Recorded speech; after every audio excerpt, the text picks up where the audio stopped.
Hello everyone, my name's Justin Cirillo and I'm here to bring you our first episode of the Seminole Space Science Laboratory. We're going to be learning about some really cool space stuff today, and I've got a special guest to introduce to you today.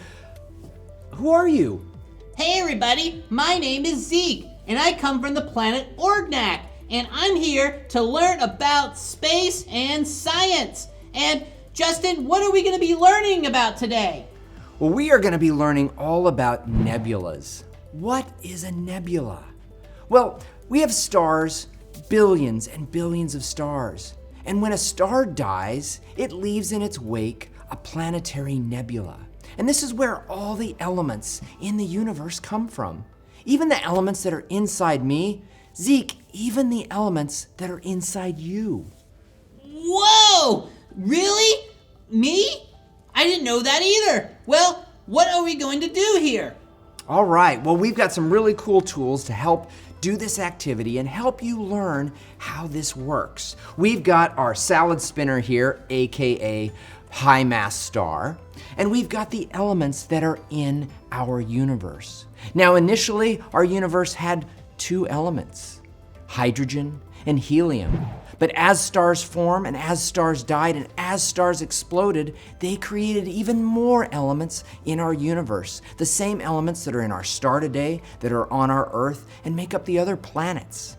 So, what I have here are pieces of our universe, the fabric of our universe. We're gonna add those elements to the universe and then create that stellar explosion to show you how a nebula forms. Zeke, what's your favorite element in the solar system or even in the universe? Well, I think the most abundant element in the universe should be our first one. That is the element of hydrogen. Oh, excellent. Let's see, I have hydrogen here. There we go, there's our hydrogen. We're gonna add our hydrogen to the fabric of the universe. I'm gonna add some drops of hydrogen in there. All right. I think another great element for us to use might be a little oxygen. Oh yeah, oxygen is another abundant element in the universe. All right, let's get some of that on there. Let's squeeze some oxygen on. All right, excellent. All right, Zeke, give me another element. Well, you know what? I think we should do another element that's built in stars. Maybe helium! Oh, we've got helium. We've got lots of helium. All right. Kids, did you know even the balloons when you go to a birthday party has helium inside of it? Yeah, that's the same thing that came from a star. Okay, well, one more element I want to make sure we add is iron. Wait, isn't iron a heavy metal? Wait, that's the wrong heavy metal, right? That's all right, Zeke. You're close enough. Okay. Yeah, you're close enough. Yes, iron, the same thing that was probably in a pan that your mom and dad used to make you breakfast, came from a dying star. Yes, iron is formed inside of a star and causes that star to go supernova. Let's add some iron to the star here, and now let's recreate the supernova. Putting it in our star. We've got all of our elements inside the star here. Stars have an equilibrium between gravity and outward pressure, and when that is interrupted, well, explosions happen. Let's recreate that explosion, and let's see what a nebula would look like in our spin art. Here we go. Zeke, are you ready to check this out? Yeah, talk about centrifugal forces. Absolutely. Wow, look at that inside. They're all mixed up. They're all together. And just like a nebula, all these different elements are together that will eventually form new stars. Wow. You've got it, Zeke. You've hit it right on the button. All of these elements are thrown out into the universe, creating new stars and new solar systems, and eventually planets, and eventually human beings.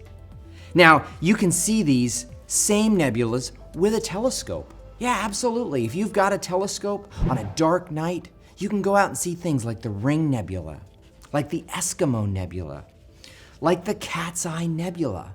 You can see these fabulous colors. And if you don't have a telescope, well, that's a great opportunity for you to come visit us here at the Emil Buehler Planetarium at Seminole State College on the Lake Mary campus. Check out our calendar for future events. We have star parties and astronomical events that allow you to come out, look through our telescopes, and see these wonders in our universe. Some of these are thousands of light years away, probably not far from maybe where you live, Zeke. Possibly.